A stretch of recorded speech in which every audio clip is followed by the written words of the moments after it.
1,00,000 మంది శివభక్తులతో కలిసి మహారుద్రాక్ష పూజలో పాల్గొనండి. వెంటనే కాల్ చేసి మీ పేరును నమోదు చేసుకోండి. హాయ్ హలో నమస్తే, welcome back to Suman TV. Present మనతో పాటు ఉన్నారు corporate soft skills trainer Madhuravani గారు. నమస్తే మ్యామ్. నమస్తే అండి. ట్రంప్ గురించి మనం చాలా వీడియోలో మాట్లాడుకున్నాం. ఎప్పుడైతే H1B వీసా ఫీజు $1,00,000 పెంచారో అప్పటికే మన వాళ్ళు చాలా మంది వెళ్ళడం తగ్గించేశారని కూడా చాలా వీడియోలో మనం మాట్లాడుకున్నాం. ఇప్పుడు మళ్ళీ అప్డేట్ ఏంటంటే అండి, అమెరికా వెళ్ళాలి అనుకునే వాళ్ళకి మళ్ళీ ఒక అవకాశం అనుకోవచ్చు. ఈ H1B వీసా ఫీజు ఏదైతే ఉందో మరి ఫెడరల్ కోర్టు దీన్ని రద్దు చేయడం జరిగింది. కేవలం ఒక ఎగ్జిక్యూటివ్ ఆర్డర్ తీసుకురావడంతో ఇది విధించలేము అని చెప్పడం కూడా జరిగింది. సో మరి దీంతో మళ్ళీ మన వాళ్ళు తిరిగి మళ్ళీ అమెరికాకి రావడం అనేది ఎక్కువ అవుతుందంటారా? ఇది మన టెక్కీలకి ఇలాంటి న్యూస్ని ఎలా తీసుకొచ్చి అంటారు? ఇది ఒక ప్రకారంగా ఇది గుడ్ న్యూసే అనుకోవచ్చు. ఎందుకంటే ఇప్పుడు మనం చాలా లే ఆఫ్స్ చూసాం. లే ఆఫ్స్ కాకుండా $1,00,000 వాళ్ళు ఇన్వెస్ట్మెంట్ చేయాలంటే మన వాళ్ళు వర్క్ పైన వెళ్తారు. అంత అమౌంట్ చూపించాలన్నా అంటే అక్కడ యుఎస్ వాళ్ళు మన ఇండియన్ టెక్నీస్ హైర్ చేసుకుంటారు కాబట్టి వాళ్ళు ఇంత అమౌంట్ ఇన్వెస్ట్ చేయాల్సి వస్తుంది. సో దానివల్ల ఏమైందంటే మొత్తంలో చూసుకుంటే ఓన్లీ 80 కంపెనీస్ మాత్రమే ఇన్వెస్ట్ చేశాయి. సో దానివల్ల మనకి చాలా జాబ్స్ లేకపోవడం అండ్ మన స్టూడెంట్స్ వెళ్ళాలన్నా కూడా వెళ్ళలేకపోయారు దీనివల్ల. సో ఇప్పుడు అక్కడ ఉన్న ఫెడరల్ కోర్టు ఇది మీ ఆర్డర్, మీ ఓన్గా ఆర్డర్ సెట్ చేసుకుంటే కుదరదు, మనం కాన్స్టిట్యూషన్ ప్రకారం వెళ్ళాలి అని అది ఒక సెట్ బ్యాక్ ఇచ్చింది ట్రంప్ కి.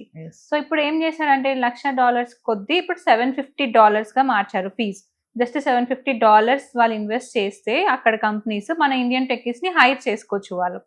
ఇంతే కాకుండా ఇప్పుడు ఇది ఒక మంచి రిలీఫ్ అనుకోవచ్చు మన వాళ్ళకి. ఎవరైతే యుఎస్ వెళ్ళాలనుకుంటున్నారో ఆన్ సైట్ వెళ్ళాలనుకుంటారు కదా కంపెనీస్, వాళ్ళకి ఒక మంచి అవకాశం అనుకోవచ్చు. కమింగ్ టు మరి B1 B2 అది ఎక్స్పెక్టెడ్ వీసా అని చెప్పేసి కూడా చెప్తున్నారు. దాన్ని స్టార్ట్ చేస్తాము ముందు ముందు అని కూడా చెప్పడం జరుగుతుంది. అది ఒకసారి రోజు మనం చాలా డిలేస్ చూసాం.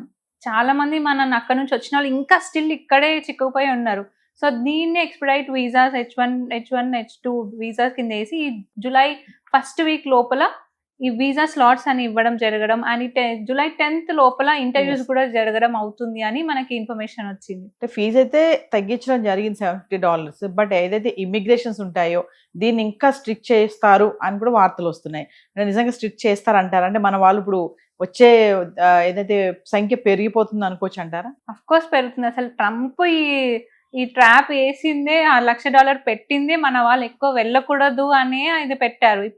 ఇప్పుడు అక్కడ కోర్టు దీన్ని రిజెక్ట్ చేసింది కాబట్టి మన వాళ్ళు చాలా మంది వెళ్తారు.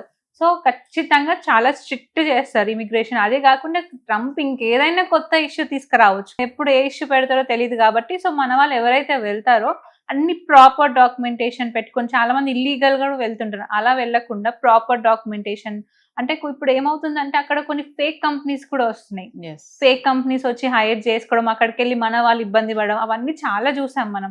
సో ఇప్పుడు ఇట్లా $750 కాబట్టి అక్కడ చాలా తక్కువ అమౌంట్ కాబట్టి కొత్త కంపెనీస్ క్రియేట్ చేయడం, వాళ్ళు ఇట్లా ఫేక్ గా హైర్ చేసుకోవడం, అమౌంట్ తీసుకోవడం అలాంటివి కూడా జరుగుతుంటాయి. సో మన వాళ్ళు క్రాస్ చెక్ చేసుకోవాలి. వాళ్ళు ఎవరున్నా లేకపోతే వాళ్ళ కంపెనీ వెబ్సైట్స్ కానీ వాళ్ళ క్లయింట్స్ అవన్నీ డీటెయిల్ గా చూసుకొని అప్పుడు మాత్రమే కంపెనీస్ యాక్సెప్ట్ చేయాలి. లేకపోతే మనం మళ్ళీ ఒక ట్రాప్ లో గురైపోతాం, చాలా లాస్ అవుతుంది మన వాళ్ళకి. ప్రెసెంట్ అమెరికాలో జాబ్ మార్కెట్ ఎలా ఉంది అంటే మన వాళ్ళకి ఇప్పుడు తగ్గింది కాబట్టి మన వాళ్ళు ఎక్కువ వెళ్తా ఉంటారు కాబట్టి మరి మార్కెట్ జాబ్ ఫెసిలిటీస్ ఉంటాయంటారా? క్రైసిస్ ఏమన్నా ఉందా? మరి లే ఆఫ్స్ అని మాట్లాడుకుంటున్నాం చాలా వరకు. సో ప్రెసెంట్ అమెరికాలో ఎలా ఉంది జాబ్ మార్కెట్ అంటే ప్రెసెంట్ అయితే లే ఆఫ్స్ వింటున్నాము. కాకపోతే ఇంకోటి ఏంటంటే మనం AI వల్ల కొత్త జాబ్స్ కూడా వస్తున్నాయని వింటున్నాం. సో మన వాళ్ళు ఎవరైతే వెళ్తున్నారో వాళ్ళు AI మీద ఒక గ్రిప్ తెచ్చుకొని, AI మీద ఒక పట్టుదల పెట్టుకొని, అంటే AI మీద ఏది ఇచ్చినా చేసేటట్టు ఉంటే అక్కడికి వెళ్ళినా కూడా మన వాళ్ళకి చాలా ఆపర్చునిటీస్ ఉంది. ఎందుకంటే ఇప్పుడు మనం యుఎస్ మార్కెట్ మొత్తం AI పైన డిపెండ్ ఉంది. ఇప్పుడు AIని నడిపించాలన్నా AI ప్రాంప్టర్స్ కావాలి. AI మీద కరెక్ట్ గ్రిప్ ఉండి మంచి AI టెక్నాలజీస్ నేర్చుకొని వెళ్తే మన వాళ్ళకి కూడా చాలా అవకాశాలు ఉంటాయి అక్కడ కూడా. అంటే ప్రెసెంట్ మన వాళ్ళు వెళ్ళాలనుకునే వాళ్ళకి, అక్కడ ఉన్న వాళ్ళకి అంటే ఈ జాబ్ మార్కెట్ కానీ క్రైసిస్ కానీ ట్రంప్ డెసిషన్స్ కూడా ఎప్పుడు ఎలా ఉంటాయో తెలియదు. ఒకేసారి తీసుకుంటాడు, ఒకేసారి మళ్ళీ దాన్ని బ్యాన్ చేయడం కూడా జరుగుతుంది. మార్నింగ్ డెసిషన్ ఈవినింగ్ కల్లా మళ్ళీ మారిపోతుంది. చాలా మనం అలాంటి సంఘటనలు కూడా చూసాము.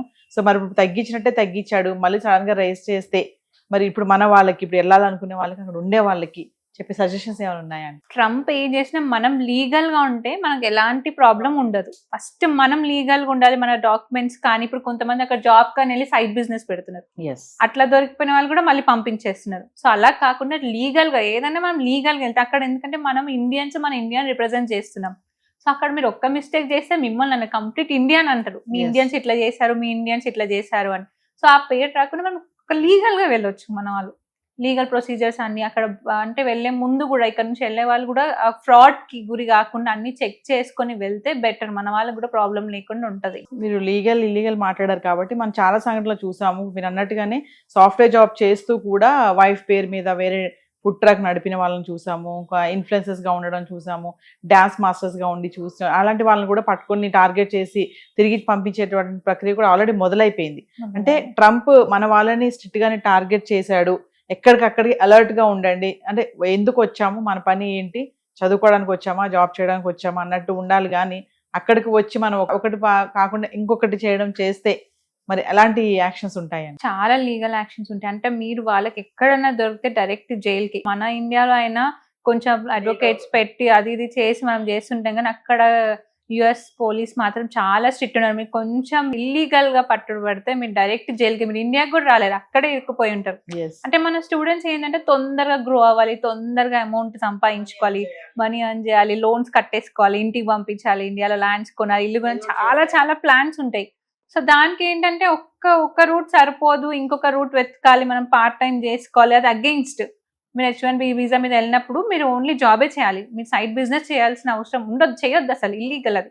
సో మన వాళ్ళు ఏంటి ఎక్స్ట్రా బిజినెస్, ఎక్స్ట్రా మనీ అని చేయాలని సైడ్ బిజినెస్ పెట్టడం, లేకపోతే పార్ట్ టైం దగ్గర ఇంకో జాబ్ చేయడం, అలా చేస్తున్నాం. కాబట్టి అవి అంటే అక్కడ ఆల్రెడీ మన ఇండియన్ మీద చాలా టార్గెట్ ఉన్నారు అందరూ, ఎక్కడ దొరికితే ఎక్కడ పట్టుకుందామా, ఎక్కడ వెళ్ళగొడదామా అని. సో ఇట్లాంటి టైంలో మనం అలాంటి పనులు చేస్తే అది ఇంకా మనకే నెగిటివిటీ కదా. సో ఎవరైతే అక్కడ ఉన్నారో మీరు ఏ పని మీద వెళ్తున్నారో దానిపైనే చేసుకోండి, మీ వర్క్ ఏంటి మీరు చూసుకోండి. మీకు హైక్ కావాలనుకుంటే వేరే కంపెనీకి షిఫ్ట్ అవ్వండి, అలా ప్రమోషన్స్ గ్రోత్ చూసుకోండి. కానీ ఇలా సైడ్ బిజినెస్ ఇవన్నీ చేసి మనకి ఇండియా పేరు తీయొద్దు. సో ఫైనల్లీ మధురవాణి గారు, అంటే $750 కి కుదించడం జరిగింది కాబట్టి H1B వీసా ఫీజు మరి మన వాళ్ళు ఇప్పుడు ఎలా తీసుకోవాలి దీన్ని అంటారు? అంటే దీన్ని కొంచెం మళ్ళీ మీరు అన్నట్టుగానే అక్కడికి వచ్చేసి తగ్గించేశారు కదా అని మనం ఇష్టం వచ్చినట్టుగా చేద్దాం అని కాకుండా ఫైనల్ గా ఇలా రావడం అనేది మన వాళ్ళకి ఇది గుడ్ న్యూస్ అని చెప్పుకుంటున్నాము. సో దీన్ని ఎలా వినియోగించుకోవాలి, లోపాలు అనేది ఒకసారి ఫైనల్ అన్ని కరెక్ట్ క్రాస్ చెక్ చేసుకొని వెళ్ళాల్సిందే మనం. మీ కంపెనీ ఇప్పుడు ఎట్లాగా మీరు వర్క్ మీద వెళ్తున్నారు కాబట్టి కంపెనీ డబుల్ క్రాస్ చెక్ చేసుకోండి, కంపెనీ కరెక్టా కాదా. వాళ్ళ క్లయింట్స్ మనం వాళ్ళ వెబ్సైట్కి వెళ్తే చెక్ చేసుకోవచ్చు. అండ్ మనం వాళ్ళ వీడియోస్ రిలీజ్ ఉంటాయి, వాళ్ళ ఇన్స్టా పేజెస్ కానీ సోషల్ మీడియా పేజెస్ ఏవైనా అన్నిటికి వెళ్ళి డబుల్ క్రాస్ చెక్ చేసుకోండి. అట్లా అయితేనే కరెక్ట్ కంపెనీ అని తెలుసుకొని వెళ్ళాలి. లేదు జస్ట్ మీరు ఎందుకంటే కొంతమంది కంపెనీస్ ఫేక్ ఎంప్లాయర్స్ పెట్టి లేకపోతే ఫేక్ వాళ్ళకి ఆఫర్ లెటర్స్ పంపిస్తుంటారు, అలా చూసి మోసపోయి వెళ్తే అక్కడికి వెళ్ళి ఇబ్బంది పడాల్సిందే. సో డబ్బులు తగ్గినాయి అని చెప్పి ఏ కంపెనీ కన్నా ఆ కంపెనీకి వెళ్ళిపోతే మళ్ళీ అక్కడికి వెళ్ళి కూడా సఫర్ అయ్యేది మనమే. సో అన్ని కరెక్ట్ చూసుకొని వెళ్తే మనకి ఏ ప్రాబ్లం ఉండదు. Thank you. Thank you.